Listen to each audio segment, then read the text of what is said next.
evening, everyone, and welcome to another episode of Raising Bulls, brought to you by the Beautiful Game Network, Golden Goal Press, and Roughneck Scarves. We are the only podcast dedicated to the New York Red Bulls 2 of the USL Championship. Tonight, it's another loss, guys. Things are not going quite how they expected since Tom Barlow has moved up to the first team. We'll get into it. Another loss at home, nonetheless. Then we've got a fantastic interview with Marcus Epps, first-year winger with the Red Bulls, but he spent time with Philadelphia Union and was an academy player in Chicago with the Fire. And then we'll finish up with the preview of this Friday's match against Bethlehem Steel. It's a local rivalry. Wouldn't call it a derby or a derby if you're really snooty, but it is dollar hot dog night, and maybe this time they won't run out of hot dogs. That happened this past week. Ouch. I thought maybe people would be hot dogged out from dollar hot dog night with the first team, but no. And we'll get into all of that in just a moment. With me tonight, joining me for the first time in a couple weeks, it's Joe Steen. Hello, Joe. Hey, Joe. How's it going? It's going. How are you doing? Hanging in. I mean, it'd be nice to see a victory out of this team without Tom Barlow, but we'll have to we'll get into that. Yep, we absolutely will. The best thing that could happen to the Red Bulls 2 right now would be for Bradley Wright Phillips to get healthy, so that Tom Barlow or Brian White spends more time down in USL. And of course, joining me, I believe this is 3 or 4 weeks in a row now, it's Bill Toomey. Hey, how you doing, Joe? I'm doing very well. How are you, Bill? I'm doing good. Would be a little bit better if Red Bulls 2 didn't run out of hot dogs and they won the game at home. But we have another chance on Friday night. I heard a rumor that up north right now you're attempting to do a method version of the Wizard of Oz. Is that true? Yes. Ladies and gentlemen, Bill Toomey survived a tornado that wasn't really that close, but it was close enough. 10 minutes away. Close enough. Yeah, kind of scary. We're still alive, though. Still have power somehow. That's good. And I hope that no one was hurt in any way from that tornado, lest people think I'm some kind of insensitive monster for making tornado jokes. But seriously, I hope everybody's okay up there and nobody else has to deal with that. Let's get into this match against North Carolina FC. I said ahead of the match last week, this is a team that is very strong defending, very good on the counter. Marios Lomos did not do too much in the match, but the Red Bulls defense, I think, did themselves in the first half. They were having difficulty clearing the ball, especially on set pieces, and gave up 2 goals by just kind of ball watching as guys came in, Sam Brotherton and Stephen Miller, not of the State Department, Stephen Miller, came in and, they hit nice shots. They finished nice goals, but these were situations, I would say, that the defense normally handles pretty well. It looked like just in general, they struggled a little bit on the night. I know Preston is still kind of new. I thought he did okay. It was better than he was against Tampa Bay. But Alan Giannis, I think, is really struggling this season. And a little bit is him coming back from injury, and a little bit is him not playing as much. But the imbalance really created a lot of problems for the Red Bulls, which normally it does. If anybody in the Red Bull system with the first team or the second team starts to falter, it is a bit like House of Cards. Everything falls down. Joe, what did you see in this match, and maybe what kind of issues do you think the defense is experiencing? Well, I mean, I think because Jordan Scarlett and Sean Nealis were started to become such a good tandem in the back, it's kind of new with Preston back there with Scarlett, because now they kind of have to reconfigure, everything, and it has to be, they have to find out their tendencies. I think Scarlett and Nealis were kind of getting that down. Although Preston didn't play that as bad, that bad in this game as you mentioned, but Giannis again hasn't really had as much game time as probably Buckmaster or Loeb or some of the other guys in the team, and I think that definitely showed in this game. So I transition from, we saw guys earlier in the season like Kyle Duncan down there. We saw, Rito getting some time. We saw, Buckmaster and Loeb got more time, and then I think it was more of guys that hadn't seen as much time got exposed in this game. Yeah, I think that's very, very fair. Absolutely true with Giannis. And again, you touched on it. He hasn't had that much time. So it could just be, a rhythm thing. It could just be a fitness thing as he's kind of getting healthy, but it's definitely something to keep an eye on. Obviously, Janos and Reese are probably still first or above Giannis at the depth chart, but just keep an eye on that as we move forward. Another thing to talk about, you mentioned Nealis missing. We mentioned at the top of the show, Tom Barlow not being in the team has been a big problem. Obviously, Brian White is doing very well in MLS. How about the week he had? He basically had 2 goals. The second one in the Vancouver game is an own goal, but he forced that goal and an assist in 2 matches in 1 week. I don't think anybody could be any prouder in terms of output from USL/Academy guys. The goals coming from Omir, Brian White, Tom Barlow, we could not be prouder watching that happen. However, the downside of all that is we're not seeing the offensive production at the USL level that we had been seeing. Matthias Jorgensen has been playing down a lot. I think with the way that he plays, we mentioned it, he's a little bit better when he has a partner up top. Playing alone as the lone striker, you still see there's a little bit of a disconnect between him and his teammates, and it's definitely causing some issues in terms of gaining purchase in the attacking half, but also creating chances. Because if they're out of sync, it makes it that much harder to find that pass, especially when teams are kind of bunkering down, and then it kind of forces the Red Bulls to play from wider positions and do that endless crossing that I think makes everyone crazy. Bill, do you think that the Red Bulls 2 are going to be able to get back on track with Matthias Jorgensen? Do you think he's going to be settling in? We still haven't quite seen it from him. Yeah, I mean, it's kind of hard to say. We haven't seen enough from him, but they definitely need to figure out a way to get settled in because, like you said, with Tom Barlow gone and Brian White gone, it's been hard to find somebody who can step up to the plate and score goals. I mean, Stroud is definitely a good goal scorer, but he's not, like a leading goal scorer for a team, I think. So there's definitely some work that has to be done, and maybe we can see that. Yeah, and, I think we can hold Kofi and Lima's feet to the fire a little bit, too, because they're not necessarily creating a ton of chances. Lima was way better on the day than Kofi. He had 5 chances he created and has generally just had a little bit better luck in and around the box. We can't discount our guest tonight, Marcus Epps, had a perfect chance at the beginning of the match, beat the back line in alone on goal, strikes the ball, but it's easily saved by Alex Timbakis. And had that gone in, maybe this game is completely different. But or if we considered the shot that Chris Lima had, right, that was off the post. Mm-hmm. Yeah. So there was a couple. There was a couple moments. Overall, you look at the stats in this game. They had 66% of the possession. They had 500 passes, which is like unheard of for this team. 35 crosses, 27 shots. How many of those shots were on goal? You want to guess? Joe, how many do you think? 7. Bill? Oh, I'm going to cheat. Oh, don't cheat. 3. It is 3. 3 shots on goal out of the 27 they took. That is horrible. That's really, really bad news. And beyond that, the worst news, so of those 27 shots, Matthias Jorgensen has 3 of them total, all off target. Not good.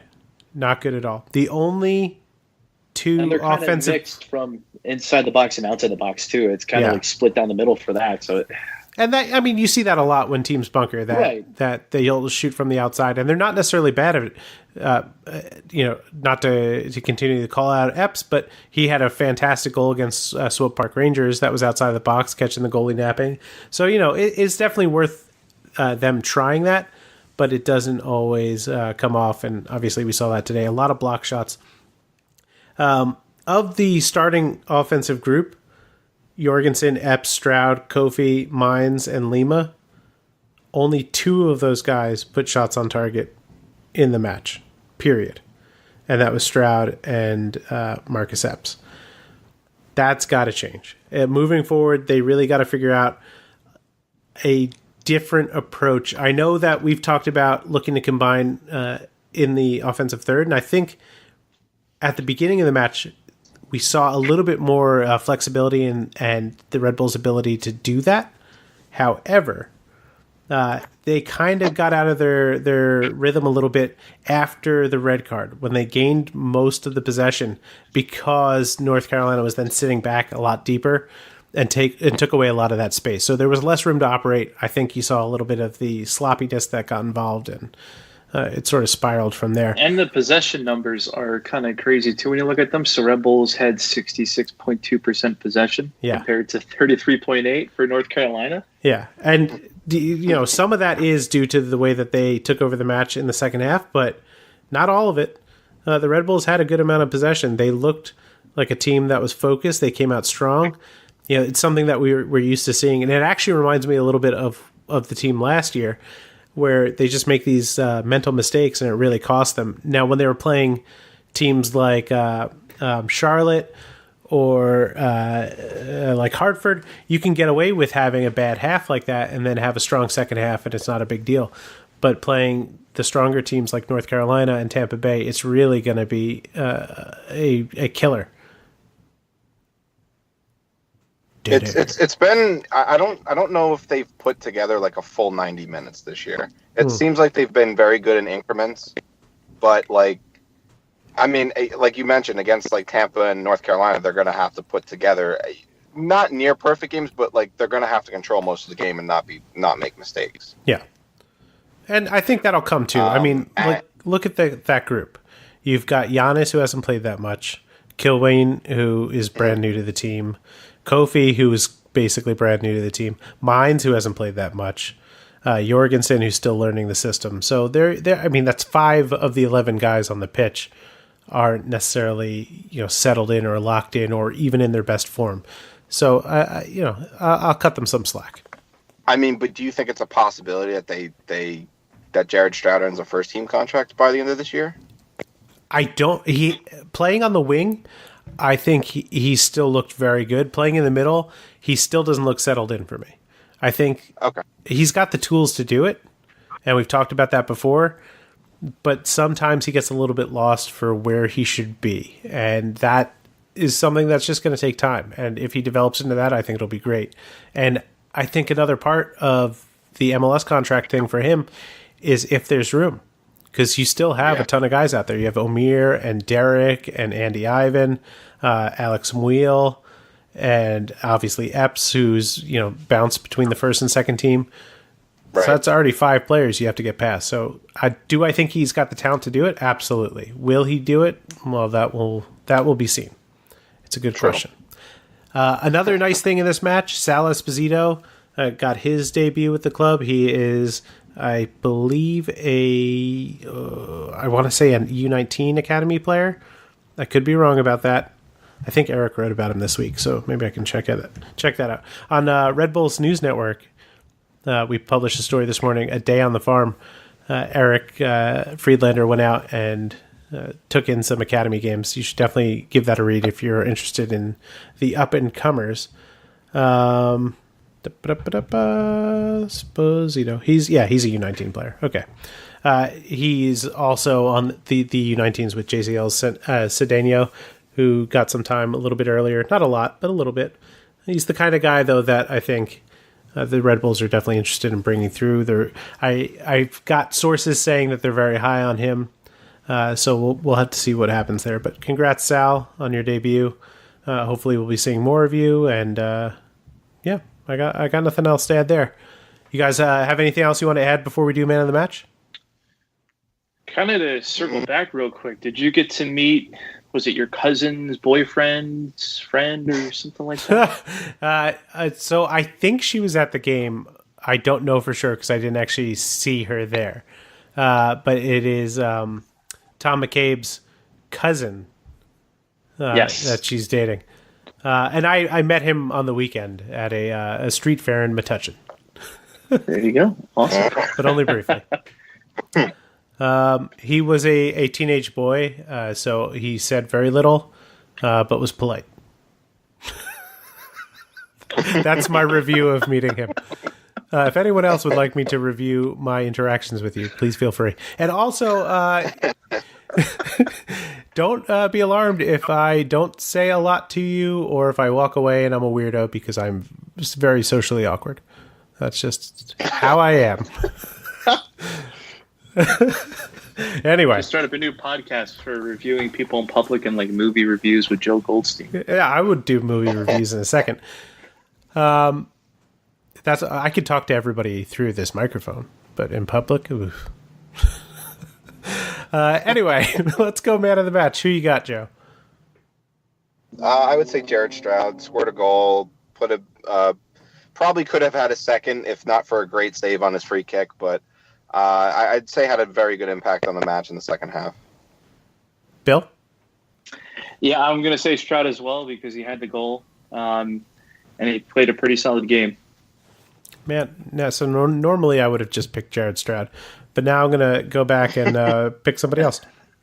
I'll give it to... no, I'm just going to give it to Jared. I'll give it to Jared. He's probably the best offensive player on the day. Again, I still think that he needs to work on just being a little bit more present in the center of the field. So if you look at Kofi and Lima, they account for 130 of the 500 passes in the match, which is good. Those are holding distribution players, but you need Jared to kind of take the reins in the attacking half. He accounts for 36 total passes on the night. So I'd like to see him a little bit more involved. Not the worst thing in the world, but, chances created, being a little bit more active, all good things. All right, Jared Stroud. Very quickly before we go into break, Anatole Abong, once the leading scorer of the Red Bulls 2, he is now playing in China. I forget the team that he plays for. Anybody got that off the top of their head? I do not. He's with Marius Obakop, I think. Natong, I can't pronounce that one. Nantong Jun. Jun. I don't know if that's really how you say it. Why isn't there a pronunciation guide? Come on, help me out here. Oh, I think it's Nantong Jian. Jian. Yeah. Okay. They're based in Nantong, Jiangsu, so it would make sense, Jiang. Okay. He's Player of the Month in China. Congrats at Nantong Jian. Great job, Anatole. We knew you could do it. And Team of the Week, former Red Bull midfielder Jose Aguinaga, tearing it up at Phoenix. He makes Team of the Week this week. I don't know what his stats were. Let's get that too. He had 2 assists. Could you imagine if I prepared for this? He had 2 assists in Phoenix's match. We'll get to them in a little bit because they have made quite the charge forward. They've been very good since a very slow start to the season. Anyway, congrats, Jose. And then Zico Lewis at Charleston also making the Team of the Week on the bench. So congrats all of those guys. When we come back, we've got our interview with Marcus Epps. And then, of course, after that, we'll preview the match against Bethlehem Steel. Stick around.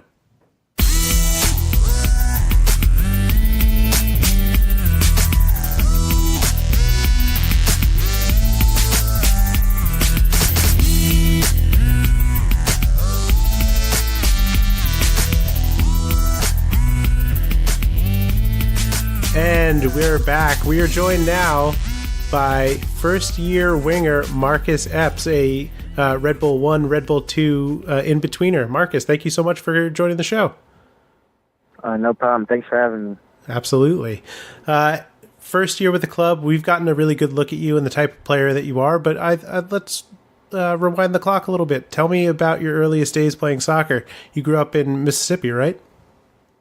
Yeah, correct. Yeah, I grew up in Jackson, Mississippi, and I've been playing soccer as long as I can remember. My 2 older brothers started playing soccer when I was 3, so and my dad helped run the club that that we all played for. So I was just always on the field. You know, my mom was always there, and I was always there. So soccer is the first sport I remember playing, and I've just been playing it ever since then. Your dad helped run the club down there?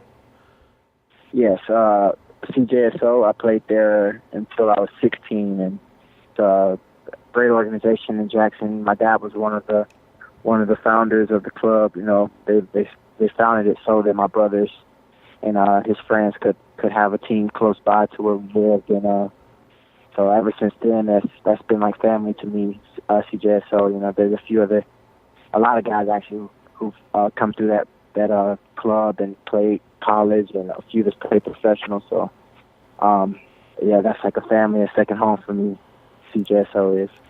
Did your dad have any experience in soccer beforehand, or was it strictly just to set up a club for you and your brothers?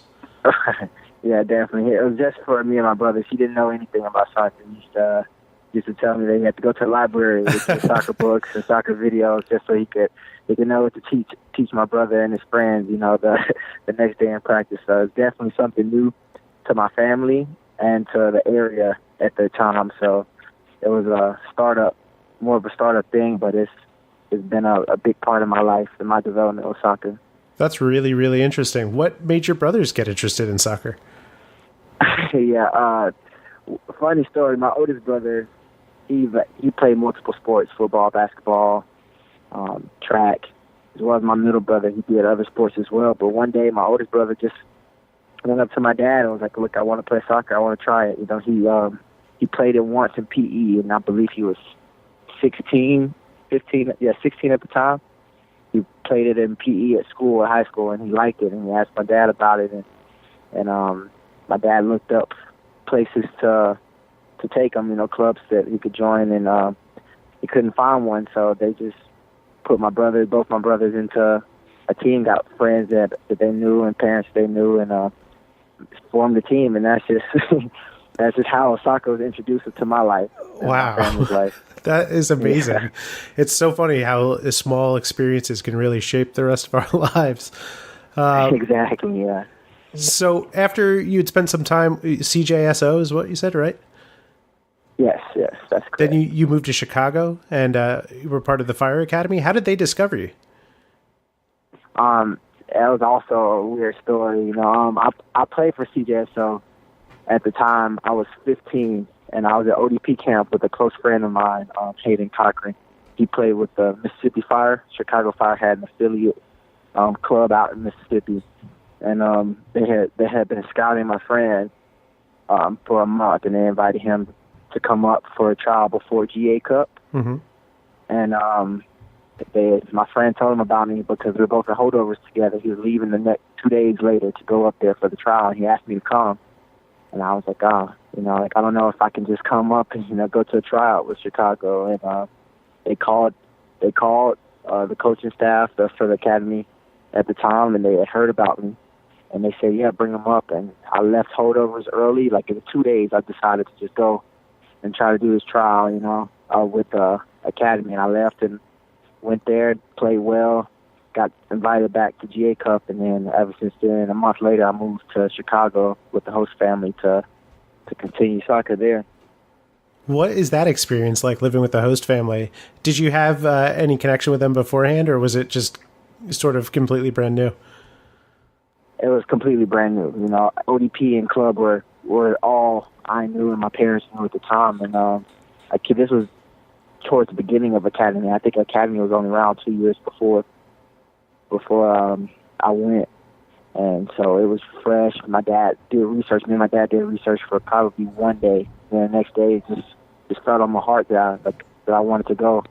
And I went, and it was just from there on, that was my transition into academy. And you spent, 2 years with them before college? Yes, correct. I was there for 2 years, played a season and a half, and then I left early to University of South Florida in January. And I was there for 4 years. And then coming out of that, I imagine you participated in a little bit of the draft shenanigans, you know, going to, why can't I think of the name of it now? Yeah, the combine. Thank you, the combine. Draft, Going to the combine. Well, the combine experience, I've talked to a lot of people. It feels like almost surreal. There's not a lot of time to settle in. You're not necessarily really sure, what's going to be expected of you, but you're kind of also auditioning for lots of different people and talking to lots of different people. Did you have discussions with the union crew before they drafted you?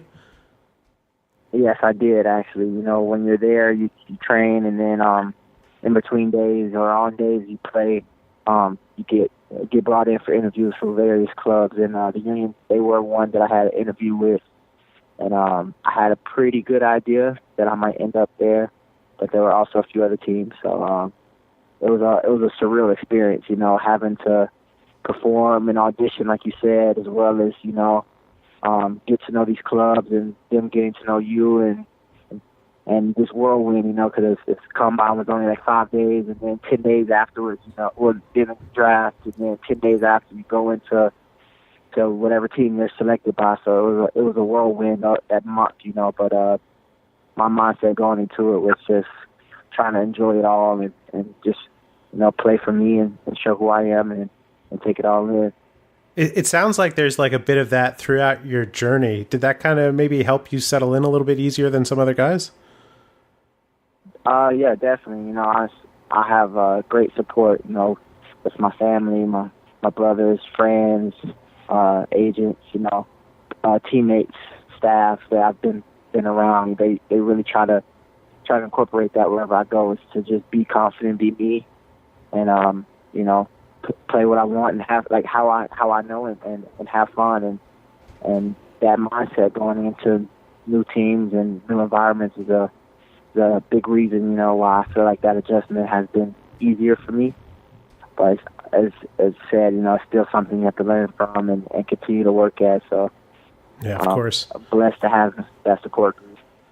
And at the union, you ended up with an organization that has a similar kind of setup in terms of the way they're starting to integrate the USL side with their like senior team. Stepping down to the Bethlehem Steel and being in that lineup and playing for Brendan Burke, what was that like? And do you still have guys that you're close with on the team? Oh yes, definitely. That whole experience was, it was great just because coming in as a college guy, you and stepping into the pros, it's a lot. That level is a lot. The adjustment towards your body, mindset, mentality is a lot.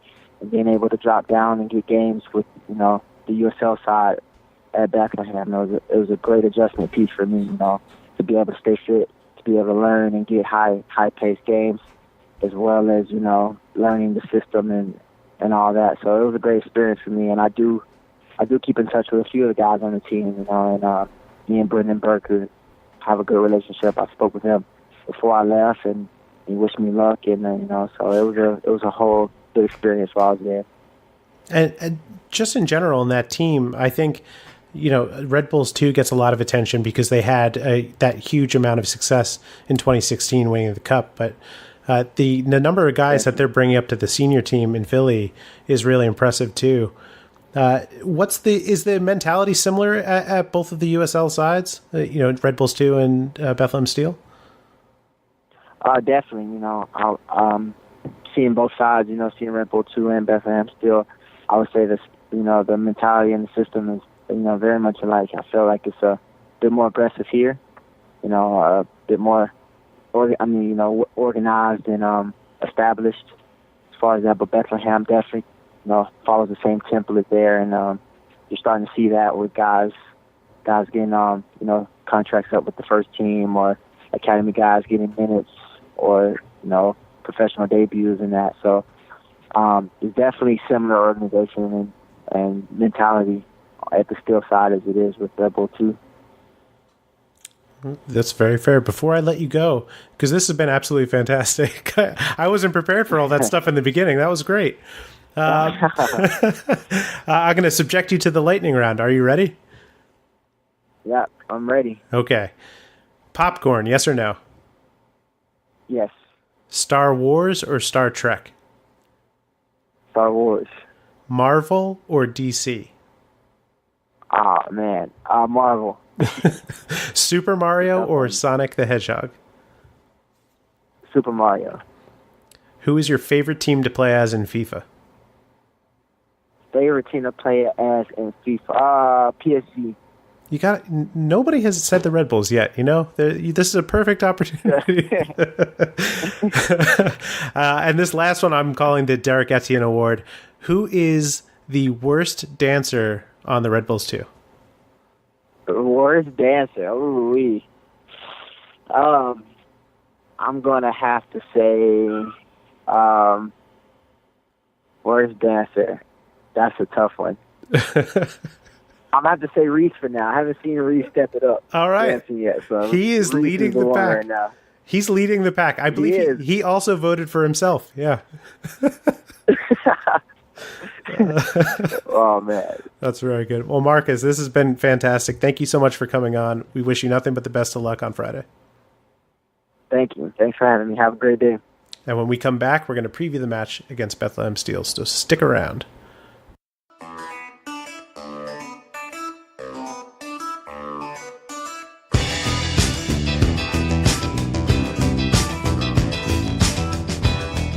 Woo doggy.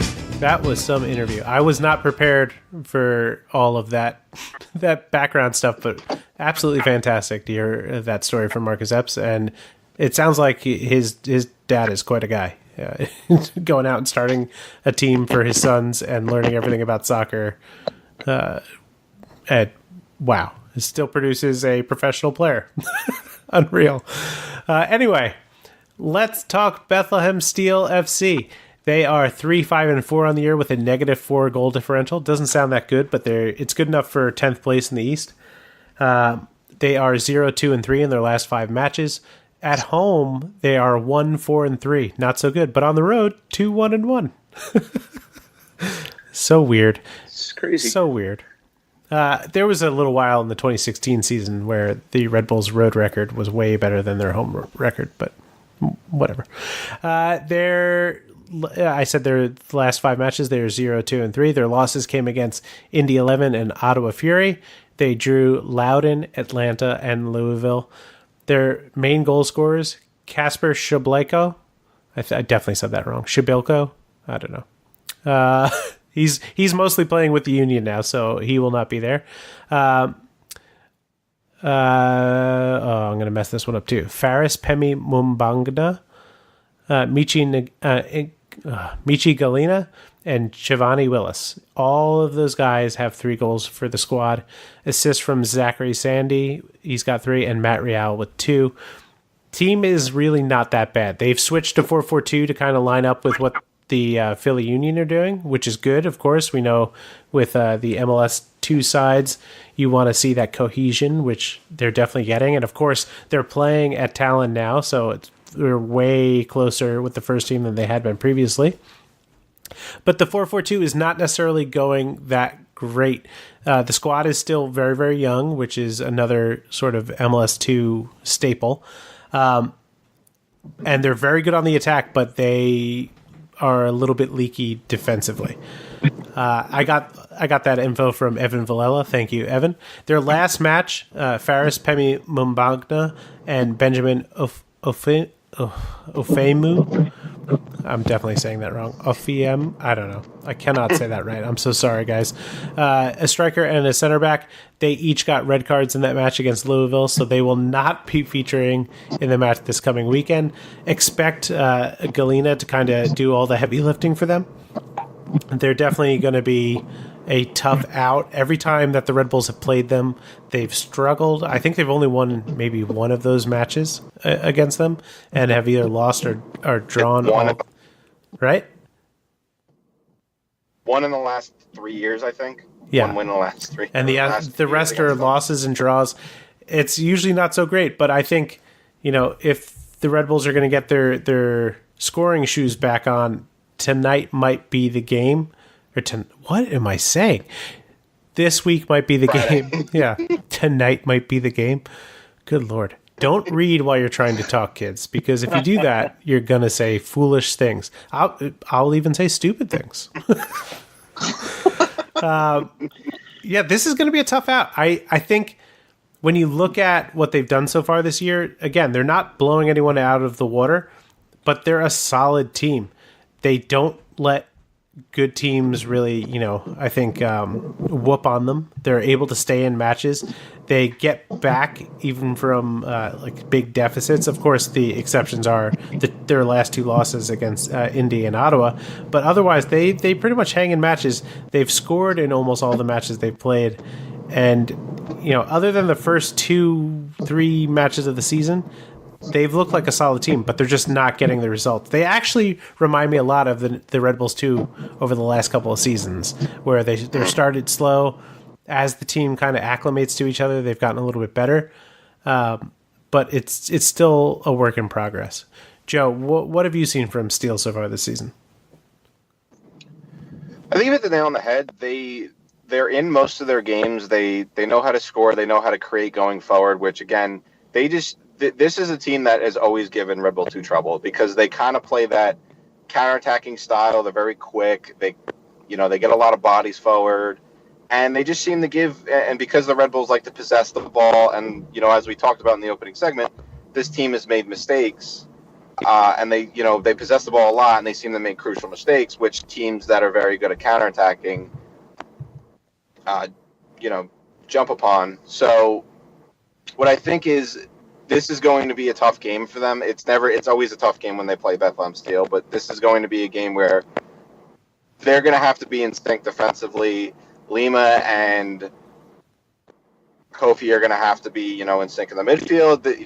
This is a game where I don't want to say it's like a must-win game, but they need to win this game to get back on track because, as you mentioned, Bethlehem leaks goals. This is a good match. Maybe get some confidence going. Grab some goals in this game, get some confidence going, and hopefully you ride it, into the next game. And the other kind of good thing for the Red Bulls this week, Philly are playing tomorrow night against Colorado and on Sunday against, Minnesota? Is that who they're playing? Yes. So with those tweeners who've, put time in with this team and they've also gone to MLS, you're not going to have too many of those. They're going to have to be a little short on players. I know with the injuries and the red cards, it might be hard for them to fill a full traveling squad. So that's something to keep an eye on. If there's a time that you want to catch a team like Beth Steel, it's definitely earlier in the season rather than later. And like I said, tonight is the game, which it's definitely not. But I think now is a very, very good time for them to beat them. And I know that they've struggled with Jorgensen playing up top. I think if you can get a little bit more out of the wingers in terms of coming inside and looking for shots, we saw that early on with Epps, and I think Mines struggled a little bit more doing that. We didn't even mention that Ben Mines moved back to right back at the end of the match the other day and actually looked pretty good back there. Maybe he found a new position. That wouldn't be so bad for him to kind of start from a deeper position. I don't know how great he is defensively, but he's like another. Maybe he's like one of those first team guys that seems to enjoy playing defensive positions. Perhaps. I think it could be good for him though, just to get him out there and playing more. Of course, that's a whole nother depth issue. But back to the topic at hand. If they can get a little bit more in terms of scoring from the wings to help out Matthias Jorgensen, who's been playing up top, or if they would switch to sort of a flat 4-4-2, just to give him a partner, somebody to run off of, somebody else that can help win the ball and dish out to him, I think that would be immensely helpful. But the other thing that we have to kind of look at is I think Nealis is still going to be up with the first team. It's possible he's back down for Friday because I think Aaron was pretty close to returning, and obviously Tim is back. But if the first team wants to go with Amro and let Aaron rest another week ahead of him leaving for the Gold Cup, not necessarily a big surprise, which means Nealis would then be with the first team. And at the back, things are going to get pretty thin. Jordan Scarlett is going to be heading out to the Jamaican preliminary roster camp ahead of the Gold Cup. And Preston Kaween is the only other central defender that has had any time with the team. So that is definitely a little bit scary. Obviously, this is not going to affect the match this week. But I want to know what you guys think. I think that in terms of getting in a rhythm and finding a little space in behind Bethlehem's backline, that they're going to be able to do that. They might even get to sit back on the counter. But most of all, I want to see the wingers chip in a little bit more. Bill, what is it that you think this team could do to kind of ease the burden a little bit? I would definitely like to see the defensive line in the back kind of step up a bit, especially on set pieces. So if they could find a way to kind of secure the back line there on set pieces, I definitely think that would help out. And especially with the history of Bethlehem Steel, there's been quite a few games, and I think Red Bull's on top, we said, right, with the amount of wins. I think they have 4 wins, and Bethlehem Steel has 3. Mm-hmm. So I definitely think that kind of helps in their end as well. So it'll be interesting to see what happens on Friday night. Okay. Joe, what do you think? What do the Red Bulls need? Sorry, I should say, what do the Red Bulls need to do to win this match? Besides just score goals or more goals than Bethlehem Steel? They're just going to have to be aware of where, I think Michi Galina is probably the most dangerous player on Bethlehem. So I think they're going to have to be aware. And like you said, they do have one of their forwards suspended for this match, so he's going to have to do a lot of the heavy lifting. I think they're just going to have to be aware of where he is most of the time. They're going to have to be much better from set pieces, because that's something that's been very troubling, I've noticed. In games where they've lost, they've been poor on set pieces, and they just haven't cleared. They've lost a lot of the second ball battles. They're going to have to win those in order to win this game as well. Yeah, I fully agree with that. With that in mind, it's time to put your money where your mouth is and give me a prediction. I hate predicting losses on this show, but I'm going to say 3 Bethlehem Steel. What, 3-1 Bethlehem Steel? 3-2 Bethlehem Steel. Ooh. That would extend the winless streak to 4. They're currently at 3. They're winless in 3. Bill, what do you think? I'm going to go with a 1-1 tie. Fair. All right, well then I'm going to be the oddball, and I'm going to call it a 2-0 victory, for the New York Red Bulls too. I think, like I said, with the short week, knowing that they're going to struggle to fill their roster, I think that the Red Bulls have a good chance to kind of get back to their winning ways. I don't expect them to lose twice in a row at home. Crazier things have happened, of course, but I think they can do it. True. So take that, Joe Steen, you negative Nancy. That used to be me. I said I didn't like predicting losses. I think that's the first one I've actually predicted on the show. All right. I'll forgive you this time. Just this time. Let's look at the standings, everybody. Tampa Bay extended their lead up top. They are sitting on 26 points, followed by Nashville, who pushed the New York Red Bulls 2 down to third. They're on 22 points. Red Bulls at 20. North Carolina at 19. So Red Bulls could have created separation. They could have stayed in second place, kept pace with Tampa Bay. That loss was just a really rough one to take. St. Louis Nashville's only got 13 games played too, so they have 2 games in hand on the Red Bulls. And Tampa Bay has a game in hand. So they had a good spot over the last 2 matches to kind of stake their claim, but they let it slip a little bit. St. Louis has fallen hard over the last couple of weeks. They are 1-1-3 in that time. They're down to 5th place, also 19 points. Then Indy 11 on 18, Ottawa on 18, Louisville on 18, Charleston on 17, and Beth Steel at 13. From top to bottom, 1 to 10, that's 13 points that separates everyone. But only 9 separating teams 10 through 2. So that's something to keep an eye on. The East is very, very tight right now. The Red Bulls have a possibility to drop all the way down to 9th if they lose this game. So keep that in mind too. Underneath the line, Atlanta, Birmingham, Pittsburgh is not coming up, guys. They're 2-1-6 on the year. What kind of crazy Bob Lilly nonsense is that? 6 draws, 2 wins. Memphis, Loudoun, Charlotte, Swope Park, and Hartford coming at the bottom. Hartford, they're on 5 points now. They have 5 points out of 15 in their last couple of games. Good for you, Hartford. 1-9-2 on the season. You're making it happen. We knew you could. Yeah, we knew you could do it.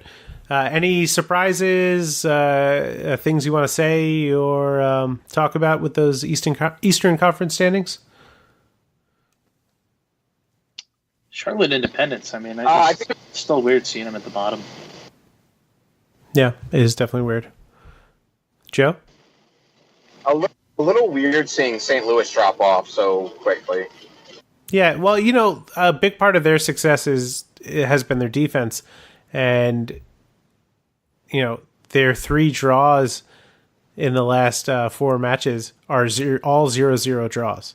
So they're coming up against teams that are pretty strong defensively, and they're not giving much up, but they're also not winning those matches. So it's just leaving 2 extra points per match on the table, which is a little bit tough for them.